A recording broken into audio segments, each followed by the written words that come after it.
Let's imagine you've got a question on Eva Smith. Which quotations do you use when she doesn't actually say anything in the entire play? Let's look at 5 quotes that could work quite well.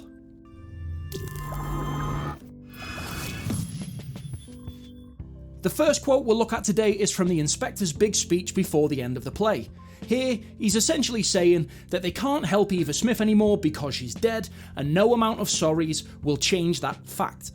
However, there are millions of other people like her, the working class, whose lives can be affected.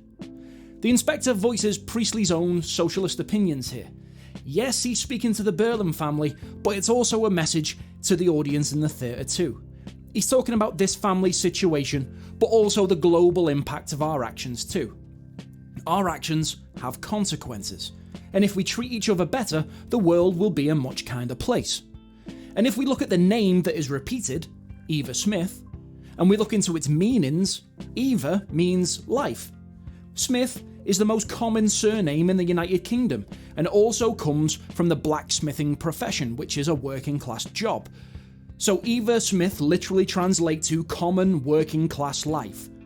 And we can see that Eva Smith and her treatment by the Berling family is an extended metaphor for all working class people in 1912 pre-war Britain, and how they were treated by the upper classes. Priestley's message being, look at how Eva was treated in 1912 as a result of the class divide and the gender divide. Let's make sure that this doesn't happen again as we rebuild the country after World War II. Mr. Berlin here with, and this girl, Eva Smith, was one of them. She'd had a lot to say, far too much. She had to go. A few other quotes that would work for Eva Smith are when she's mentioned in passing by other characters throughout the play are this girl, wretched girl, pretty girl, lively good-looking girl, girls of that class. They all refer to her as a girl.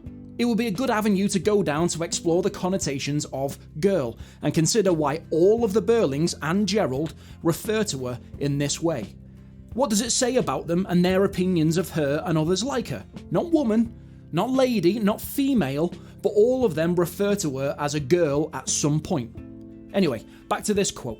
It's ironic that Mr. Berlin says she had far too much to say, and yet there isn't a single direct quote that we could use for Eva from the entire play. She doesn't speak at all. So how has she had far too much to say? Could this be symbolic of the fact that women in 1912 society didn't have a voice? Or how the working class didn't have a voice in society either? At this point in time, in 1912, only men over 21 who owned a house were able to vote. No young men, no poor men, and no women at all. So none of those groups of people had a say in how society was run. They didn't have a vote. Now this quote also tells us a bit about Eva's personality. She stuck up for herself and for the rights of others. She was a good leader, organising the other women to go on strike. She isn't afraid to stand up to people like Mr. Berlin who have more power than her. She's quite strong-willed. Quite a lot to be gained from this quotation. The next quotation that I picked out is again from the inspector, who's in Eva's corner during the play. He advocates for her and fights for her, and acts as the voice of the voiceless working class. In this quote, the inspector details how Eva Smith died. He says, she'd swallowed a lot of strong disinfectant, burnt her inside out, of course. Here, Inspector Gould, in quite a blunt way, shows us what Eva's last hours must have been like through graphic imagery. We know she must have suffered and then died a very painful death, and we can infer that her situation must have been pretty horrendous in order for it to lead to a suicide that was this horrific. And it was certainly intentional. There was no chance that this death was accidental. But it does almost automatically make the audience feel sympathy for Eva. It makes us on her side. And we want to find out what made her life so bad that she felt it had to end this way. And we're also curious as to how the Berlings are involved. But Priestley has gone on record as saying that everything in a play is there for a reason. So why disinfectant? Why not some other method of death? Well, let's think about the connotations of disinfectant for a minute. Disinfectant is used to clean things, to disinfect things. Maybe she wanted to symbolically make herself clean, but doing this ultimately leads to her death. Then we ask why she wanted to cleanse herself. Maybe because of the way she was treated by Eric or Gerald made her feel unclean, dirty, used. Some people have suggested that maybe she felt the need to cleanse her body of sins, but I don't like that interpretation. After all, out of all the characters in the play, Eva is the one who has committed the least sin. I think it's more likely to highlight the need for Gerald and the Burlings to cleanse themselves of sin. So if we think about it, she tries to cleanse her body with disinfectant. And the inspector later on says that we're all members of one body, talking about the wider British society. So maybe Priestley is suggesting that British society needs to be cleansed. Maybe in reference to the class system that he wrote so much against. The suffering that Eva felt in death could also be representative of the suffering she felt in life, in the class system, in the patriarchal society of 1912, and at the hands of the Burlings. This next quotation is from Sheila.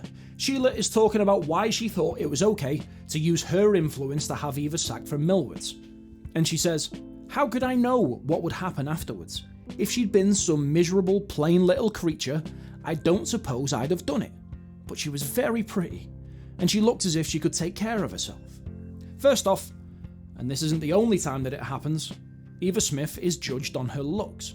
There are a lot of references to her being pretty. Gerald says she was young and pretty and warm-hearted.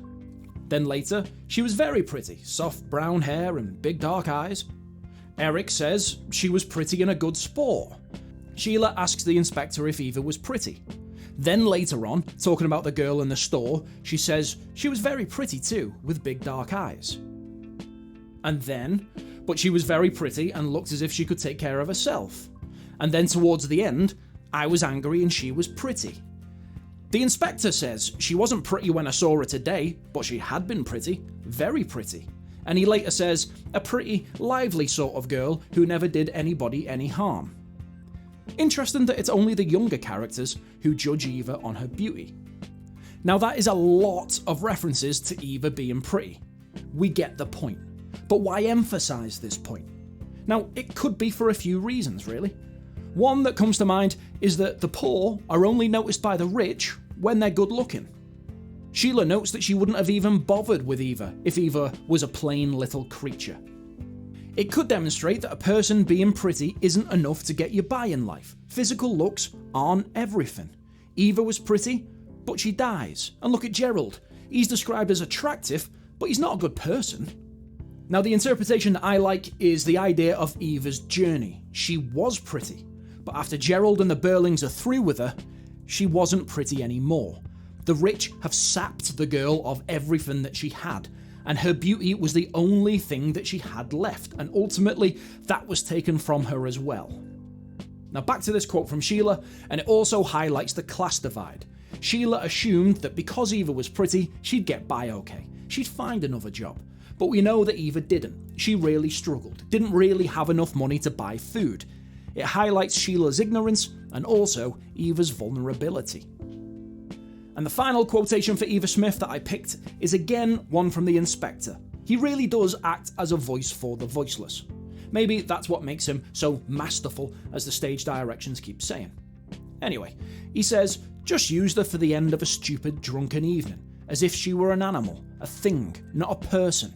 Here, he's referring to Eric's treatment of Eva after Eric admits that he forced his way into Eva's home when he was drunk and raped her. Yes, this is about Eric, but I think the sentiment can be applied to the whole Burling family and Gerald. The triple at the end, an animal, a thing, not a person, tells us that they dehumanise Eva. They saw her as less than human, something that they can use up and throw away. They didn't see her as an individual person, an equal with hopes and dreams and feelings. Instead, they saw their own needs as more important and treated her accordingly. Burling fired her for daring to want fairer pay. Sheila had her fired out of spite and jealousy. Gerald used her for sex. Mrs. Burling saw it as her duty to refuse Eva help when she had nowhere else to go. And we've already talked about Eric. She's used, she's dehumanised, and she's not cared about. And the way the Burlings treat Eva is a metaphor for how the upper class treated the lower class in 1912. Priestley's message? We discussed it at the start. Let's make sure that this doesn't happen again as we rebuild the country after World War II. That's all for today. I hope you found it useful. Thanks for watching and happy revising.